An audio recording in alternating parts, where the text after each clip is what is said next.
किसानों के डिजिटल अड्डा किसान ऑफ इंडिया में आज हम आपकी मुलाकात करा रहे हैं बिहार की एक ऐसी महिला किसान से जिनका नाम धीरे धीरे पूरे इलाके में, पूरे बिहार में लोग जानते जा रहे हैं और इन्होंने एक अपनी अलग पहचान बनाई है, मशरूम लेडी के रूप में उभर रही हैं।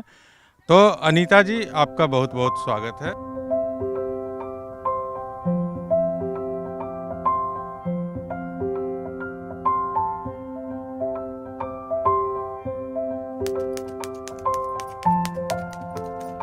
अनीता देवी जी, ये आप क्या कर रही हैं जो इस वक्त आप इसमें जो छेद कर रहे हैं इससे? सर, पहले हम बिजाई करते हैं। बिजाई करने के बाद इसमें छिद्र किया जाता है। छिद्र इसलिए किया जाता है कि इसको ऑक्सीजन की ज़रूरत होती है जी। जैसे हम मनुष्य हैं तो हमको ऑक्सीजन की ज़रूरत होती है, इसी तरह ये मशरूम भी है और इसको खुद ही ऑक्सीजन की ज़रूरत होती है, इसलिए हम छिद्र करते हैं। अगर छिद्र ना करेंगे तो इसमें जो स्पॉन्ज डालते हैं सड़ना शुरू हो जाएगा। अगर हमारा 16-20 का पीपी प्लास्टिक होता है तो 100 ग्राम बीज उसमें जाता है और उसी वहीं 16, 24, 16, 28 का जाता है तो उसमें 200 ग्राम बीज जाता है। और ये जो 100 ग्राम बीज है उससे जब ये तैयार हो जाएगी मशरूम की फसल तो वो कितना होता है वजन में? एवरेज हम 1 केजी मिनिमम मान के चलते हैं, 1 केजी से ज़्यादा भी होता है। और ये बीज जो बिजाई के लिए जो आप इस्तेमाल करते हैं, इसको भूसे में जो मिलाया जाता है उसका क्या है प्रोसेस? मतलब भूसे में ही डाल सकते हैं या और भी कोई तरीका इसका हो सकता है? मशरूम को उगाने के लिए बहुत सारे खरपतवार हमारे खेत पत्थर में जो रहते हैं उसे इकट्ठा करके हम मशरूम उपजा सकते हैं, लेकिन हमारे जो नए युवा किसान हैं वो गेहूं का भूसा पर ही लगाएं, क्योंकि गेहूं का भूसा सफिशिएंट है, इसलिए कि वो सड़ने में माने उसका जो गैपिंग है वो बहुत कम है। अच्छा, वो कम सड़ता है इसलिए वो ज़्यादा वक्त तक रह सकता है। और ये पूरा जो बैग है ये तैयार कितने दिन में हो जाता है? इसका पूरा चक्र क्या है? सर, बिजाई से लेकर हमें 18 दिन की अवधि तक में इसका माइसेलियम ग्रो होता है और 30 के अंदर में ही उसका फ्रूटिंग आ जाता है। 30 दिन के अंदर इसकी फ्रूटिंग हो जाती है, तैयार हो जाती है। और ये किस्म कौन सी है जो आप लगाते हैं? सर, ये फ्लोरिडा है, ओएस्टर मशरूम की ये किस्म है। हमारे सहयोगी अर्पित इधर आ रहे हैं, अर्पित को शायद कोई सवाल पूछना है। जी, आप अर्पित। अनीता जी, मैं इसमें ये पूछना चाह रहा था कि आपसे कि जैसे ये किस तरीके से अगर इसको देखें कि ये जैविक है या फिर इसमें कोई और खाद भी अलग से मिलाई जाती है कंपोस्ट में, और इसमें क्या क्या वो कंपोनेंट्स हैं या फिर कौन कौन सी चीज़ें हैं जो इसमें मिलाते हैं आप पूरा एक बैग तैयार करने के लिए? सर, ये इसको जैविक ही हम लोग जैविक के रूप में ही लिए हैं, क्योंकि हमारा जो बटन मशरूम है वो जैविक नहीं है, क्योंकि उसमें बहुत सारा खाद का प्रोसेस होता है, जैसे जिप्सम, यूरिया, पोटास, चोकर, खली, चूना जो भी होता है सब चीज़ उसमें डलाता है। उसके बाद वो 30 से 35-40 दिन के अंदर में उसका कंपोस्ट माने 30-35 दिन में कंपोस्ट तैयार होता है और 2 से 2.5 महीना में उसका पूरा फ्रूटिंग होता है।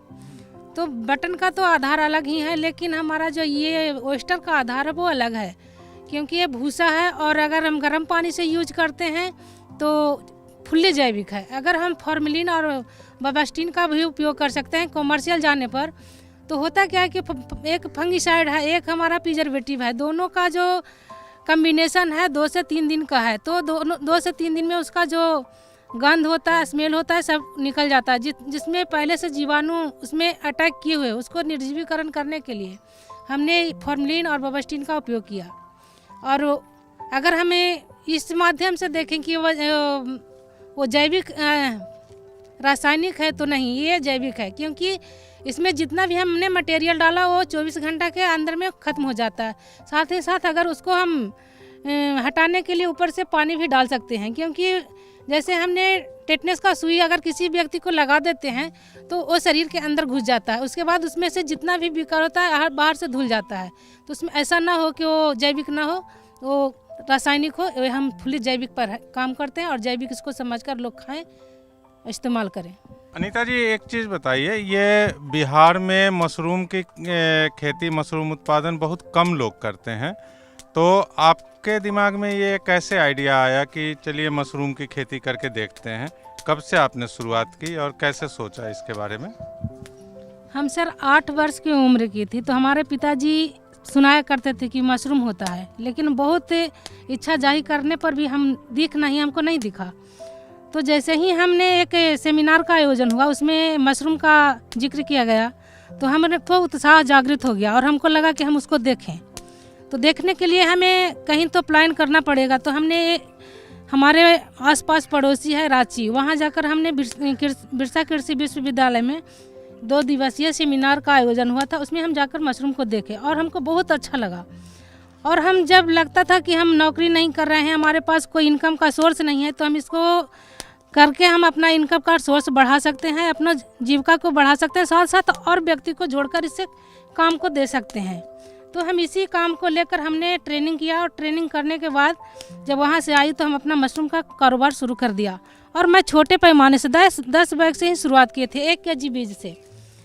जब हम शुरुआत किए थे तो लोग हम पर हंसी उड़ाया करते थे, सब काम कैल हो गया है, अब तो गोबर छत्ता उग जाएगा।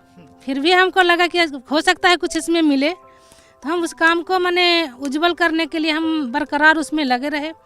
काम को ये नहीं समझा कि ये छोटा है या बड़ा, काम होता है, उस काम को काम समझकर हम आगे बढ़ते रहे। आज हमने इतना पैर पसार दिया है कि अगर हमें 50 kg 100 kg मशरूम का डिमांड अगर आ जाए तो देने में कोई दो मत नहीं है, हम दे सकते हैं। हर दिन 50 kg या? सर हमारा डेली का रेशियो है 40 kg, कभी 50 भी हो जाता है, कभी 60 भी हो जाता है। मशरूम ये क्लाइमेट आधारित है, मौसम जैसा रहता है उस हिसाब से निकलता है। दूसरी चीज़ है कि जो हमारा जगह का स्पेस होता है उसके आधार से भी ये मशरूम निकलता है। कौन सा मौसम अनुकूल रहना चाहिए जिससे वो ज़्यादा से ज़्यादा समय तक इसकी खेती कर सकें? सर हम सितंबर से लेकर मार्च तक इसका सही क्लाइमेट है जिसमें हमारा माइसेलियम ग्रो हो जाता है। और जब मार्च के से अलग हटते हैं तो माइसेलियम ग्रो होने में हमें दिक्कतें आती है। फ्रूटिंग तो हो जाता है अप्रैल मई तक हम ले लेते हैं, लेकिन माइसेलियम ग्रो हमें 1 मार्च तक ही हमको होता है, फरवरी लास्ट तक होता है। तो यहाँ हमें दिक्कतें आ रही है। तो इसके लिए हमने पप पैनल का अब उसके लिए एक लगाए है, पप पैनल का जो घर होता है निर्माण होता है, उसके लिए हम सालों भर अब खेती करने के लिए पप पैनल का एक कमरा तैयार कर रहे हैं और इससे सालों भर अब मशरूम हम ले सकते हैं। बीज में भी हमें अंतर देखने को मिलता है कि अगर कोई देश में दूसरी जगह करे, हिमाचल में कर रहा है, ठंडे इलाके में कर रहा है, तो इसका बीज में फ़र्क आता है या फिर हर जगह एक ही जैसा बीज चलता है इसका? बीज में कोई अंतर नहीं दिखता है, बटन हो या ओस्टर सबका फंगस उजला ही रहता है और उसी तरह का होता है। लेकिन यहाँ जो हमारा फसल है वो अलग अलग है, अलग अलग चीज़ों में हम उसको लगाते हैं। जैसे हमारा बटन को लगाना है तो कंपोस्ट बनाकर लगाएंगे, और जब हम ओस्टर की बात करें तो भूसा में मिलाकर पैकिंग करते हैं, लेयरिंग करें या तो मिलावट से करें, 2 विधि से हम इसको करते हैं।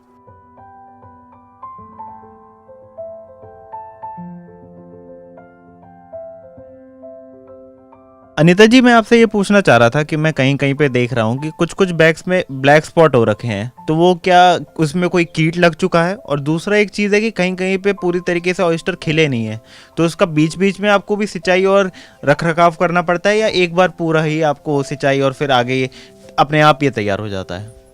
सर बीच में कंटामिनेट रहने से वो स्पॉट कहीं कहीं बैग में आ रहा है, काला हरा जो भी हो, और उसमें कीट नहीं लगते हैं। कीट जब कब लगता है, जब हमारा जो टेम्परेचर हाई होता है तब उस अवस्था में उसमें से कीट और अंडे 2 चीज़ निकलते हैं। लेकिन जब ज़्यादा टेम्परेचर मिनिमम हो तो उस समय नहीं कुछ निकलता है। और बैग में फंगस काला है तो अगर बैग को ना फाड़ें तो कोई नुकसान नहीं करता है जी। और जब सिंचाई करने की बात है तो हम वो हवा जिस तरह का बहाव रहता है, जिस तरह का क्लाइमेट रहता है उसके हिसाब से इसमें सिंचाई करते हैं। अगर ज़्यादा गर्मी है तो 2 से 3 बार करते हैं, और जब ठंडी के मौसम होता है तो 1 बार करते हैं। लेकिन पानी ज़रूरी होता है, क्योंकि जाड़ा के दिन में भी हम लोग को भी मुंह सूखता है, तो उसी तरह से मशरूम का भी वही हाल है। उसको भी उसमें जो नमी होता है वो ड्राई होने लगता है, तो उसमें हल्का नमी की ज़रूरत होती है। मैं आपको बता दूं कि यहाँ पे इन्होंने ऐसे स्प्रिंकलर लगा रखे हैं अपने ऊपर यूनिट्स में, जिससे सिंचाई का काम होता है। मैं दूसरा सवाल संजय जी से आपसे पूछना चाहता हूँ, इसमें वैसे कितने रुपए की लागत और मुनाफा कितना? लागत की बात यहाँ होती है तो 10 किलो भूसा 1 किलो बीज बनती है सर। 1 किलो बीज की कीमत 100 रुपया, 10 किलो भूसा की कीमत 50 रुपया, प्लस उसके साथ फॉर्मलिन है, बोवस्टीन है, पोलोथीन है, प्लस लेबर कॉस्ट है। सभी मिलाकर के उत्पादन कॉस्ट 40 से 50 रुपया आता है। बेचने का आप 60 में बेच सकते हैं, 80 में बेच सकते हैं, 100 में बेच सकते हैं, 200 में बेच सकते हैं, वो आप पर निर्भर करता है। खाने हमारा जितना जैसा ग्राहक होगा उस आधार से हमारा माल का कीमत मिलता है। हम एक ही दिन में 3 रेट माल बेचते हैं। जो हमारे होलसेल का भाव है वो 85 रुपये किलो है। आज के डेट में बता रहा हूँ कि 85 रुपये किलो है। जो खुद चल के मेरे घर आते हैं उनको 100 रुपये किलो दे देते हैं। जो हम जो ले जाकर के बेचते हैं उनको 120 रुपये किलो देते। जो हमारे यहाँ से जो माल लेके जाता है वो जाकर के 150 रुपये किलो बेचता। तो इसका कोई रेट फिक्स नहीं है सर। अब तीसरा हमने यहाँ पे देखा था कि इन्होंने एक लैब भी बनाई हुई है, तो अब उन उपकरणों के बारे में जानते हैं कि वो कौन से उपकरण हैं जिनका आप इस्तेमाल कर रहे हैं मशरूम की खेती में। अनीता जी, ये मशीन किस काम आती है मशरूम की खेती में? ये स्टरलाइज करने की मशीन है सर। ये ऑटोक्लेव है। जब हम गेहूं को बॉयल करते हैं, बॉयल करने के बाद उसमें कैल्शियम कार्बोनेट और कैल्शियम सल्फेट को मिलाकर पीपी प्लास्टिक में पैकिंग करते हैं। पैकिंग करने के बाद इसमें जब आता है तो जो पहले से निर्जलीकरण करने के लिए हम ऑटोक्लेव में डालते हैं। तो आसान भाषा में समझना चाहें तो ये ऑटोक्लेव का मतलब क्या होता है? इसको स्टरलाइज कहते हैं। जैसे कोई भी मेडिसिनल नीडल या किसी भी चीज़ को स्टरलाइज करते हैं, ठीक उसी प्रकार से ये स्पॉन को हम पहले से जो कच्चा माल है उसको निर्जीवीकरण करके उसको फिर हम ये बीओडीयू के पास ले जाते हैं। पहले निकालते हैं तो ठंडा हो जाता है। ठंडा होने के बाद इस बीओडी में लाते हैं यहाँ, और यहाँ पर लाने के बाद यहाँ ये यूवी लाइट होती है। यूवी लाइट जलाकर 10 से 15 मिनट छोड़ देते हैं। उसके बाद इसमें एक पंखा लगा होता है, उस पंखे के सहारे उसको चला देते हैं तो जो उसमें नमी होता है ड्राई हो जाता है। ड्राई होने के बाद वो 12 घंटा के आसपास उसमें इनोकुलेट करते हैं। जैसे दही, दूध में दही जोरन डाला जाता है, उसी तरह से इसमें हम जोरन डालते हैं और फिर यहाँ से ला कर ये स्टोर रूम में ले जाते हैं। और इसमें भी हम कुछ कुछ काम करते हैं। जैसे ये हमारा बीओडी है, तो इसमें बीओडी का काम है कि जो पहले से हम मदर स्पॉन्ज तैयार करके रखे हुए हैं उसको अच्छा दिन तक उस सेहत के हिसाब से वो अच्छा से रखे। उस बीओडी का वही काम है। उसके बाद इससे जब हम निकालते हैं बीज को तो वहाँ जाकर जो हमारा स्टोर रूम होता है वहाँ जाकर उसको 15 से 16 दिन के लिए छोड़ देते हैं और उसमें पूरा माइसेलियम ग्रो हो जाता है। तो फिर बिजाई के लिए वहाँ से निकालते हैं। तो लैब से जो बीज का पूरा टाइम है वो कितना समय का रहता है? सर 1 महीना के आसपास होता है। 1 महीने के बाद आप ऑयस्टर का बीज है जो उसका इस्तेमाल कर सकते हैं? जी हाँ, मदर स्पॉन्ज से लेकर ये जो हमारा बीज का जो प्रोसेस होता है 15 से 18 दिन का होता है। और जो हमारा मदर से पहले अगर उसमें जोड़ें तो ये 1 से 1.5 महीना आ जाता है। धन्यवाद ये जानकारी के लिए। नमस्कार सर। संघर्ष से सफलता की ओर अब तक जो आपने हासिल किया है वो उसे सफलता पूरी मान रही है या अभी मंजिल दूर है? अभी भी कुछ मंजिल दूर ही नजर है सर। इन्होंने शुरुआत की, संघर्ष से सफलता की ओर पहुंची हैं। आज मशरूम लेडी इनके नाम के साथ जुड़ चुका है, लेकिन अभी आपने सुना इन्होंने कहा कि अभी भी मंजिल दूर है। और इस सफरनामे में ये बहुत सारे अवार्ड देख रहे हैं। एक चीज बताएं, इसमें सबसे पहला अवार्ड जो आपको मिला है वो बता दीजिए। सबसे पहला अवार्ड तो हमको ये मिला सर, ये जगजीवन राम अभिनव किसान पुरस्कार जो मिला था, इसमें हमें 50,000 रुपया भी मिला था। 50,000 रुपये उस जमाने में जब मिला होगा आपको? ये हमको लगा कि एक सपोर्ट मिला कि हम आगे और कुछ अपने भविष्य को उज्जवल करने में सहयोग मिलेगा। जी जी। और इसी पैसे से हमने एक और कमरा का भी निर्माण किया। यानी कि जो आपने उपलब्धि हासिल की उसके बदले में आपको ये सम्मान मिला, और उस सम्मान के साथ जो सम्मान राशि मिली उससे आपने उस सफर को आगे बढ़ाया जिसने आपको यहाँ तक पहुँचाया था। किसान ऑफ इंडिया से बात करने के लिए आपका बहुत बहुत धन्यवाद अनीता जी। जी सभी धन्यवाद सर। अनंतपुर नालंदा से किसान ऑफ इंडिया के लिए परमेंद्र मोहन अपने सहयोगी अर्पित दुबे के साथ। जी, और आप किसान ऑफ इंडिया को यूट्यूब पर सब्सक्राइब कर सकते हैं और नई वीडियोस जो अलग अलग हमारी खेती या एग्रीकल्चर से जुड़ी जानकारियां हैं वो आपको उपलब्ध कराएंगी। तो हमारे बेल नोटिफिकेशन को भी ऑन कर दीजिए जिससे आपको जल्द से जल्द वीडियो मिल सके। धन्यवाद। किसान ऑफ इंडिया के YouTube चैनल को सब्सक्राइब करने के लिए नीचे दिया हुआ सब्सक्राइब बटन दबाएं और किसान ऑफ इंडिया से जुड़े सभी अपडेट्स को पाने के लिए बेल आइकॉन दबाना ना भूलें।